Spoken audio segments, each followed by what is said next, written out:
I'll show you some of the applications I have loaded up on the Shortcuts home screen. You can see we have a drawing application, so you can draw varying colors and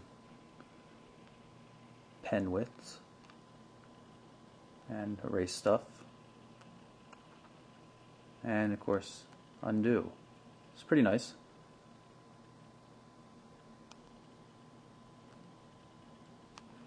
Also, tip calculator.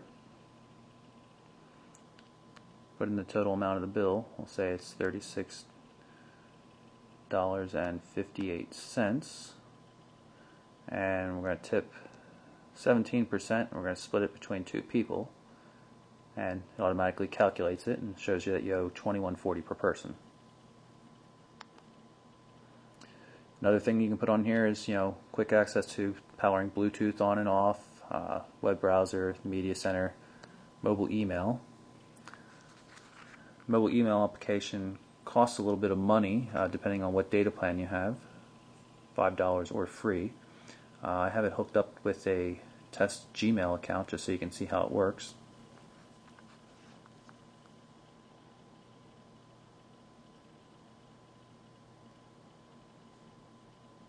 Pull up this message here and tap once to select, tap twice to open it.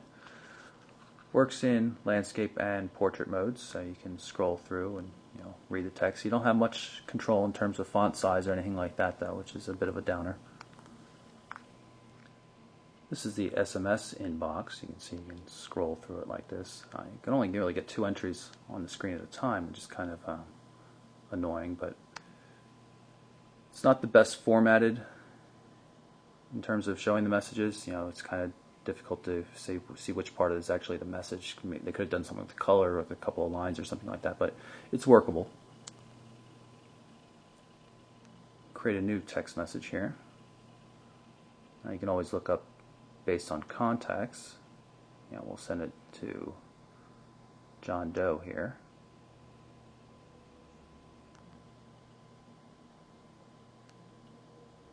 And we'll enter in some text.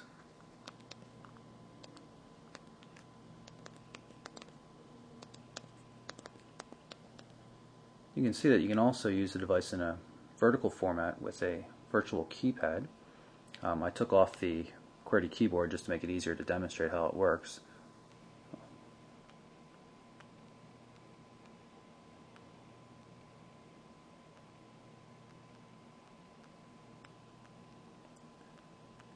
There's vibration feedback whenever you tap on the screen, so it's not bad at all. It's a little cramped and maybe the space should be in the middle, but I'm pretty pleased with it overall. You can see when we don't have the keyboard attached, you still have options for QWERTY by going horizontally. I find this a lot harder to use, though.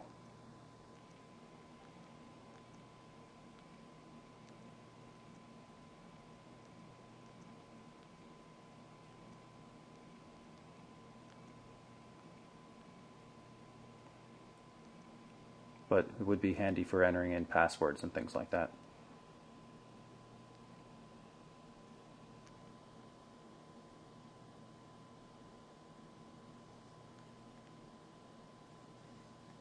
You'll notice there is no landscape mode for the menus when the keyboard is removed.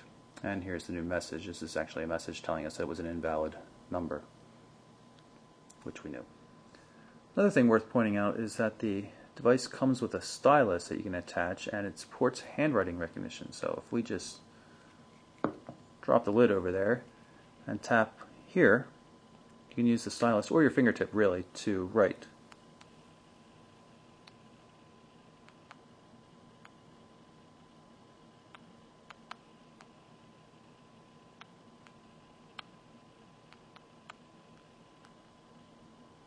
Oops, and you can see a mistake there.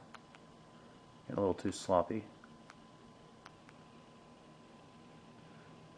Works pretty well, for people who want to use the handwriting recognition. I'm not sure why you would want to do that versus the T9 or the full QWERTY keyboard, but it's an option nonetheless. So that's our quick look at the LG VX9600 Versa from Verizon.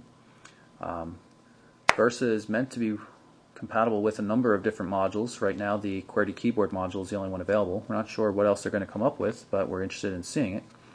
The keyboard module does add a bit of girth to the device, in terms of the actual keyboard and just the faux leather cover. Some people don't like it. I don't think it's that bad looking. I think they went for it and they pulled it off.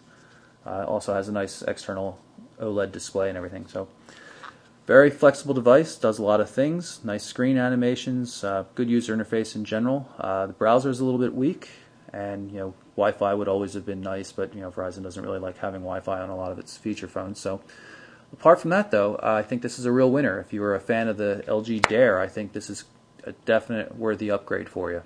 So I'm Michael Orrell from MobileBurn.com.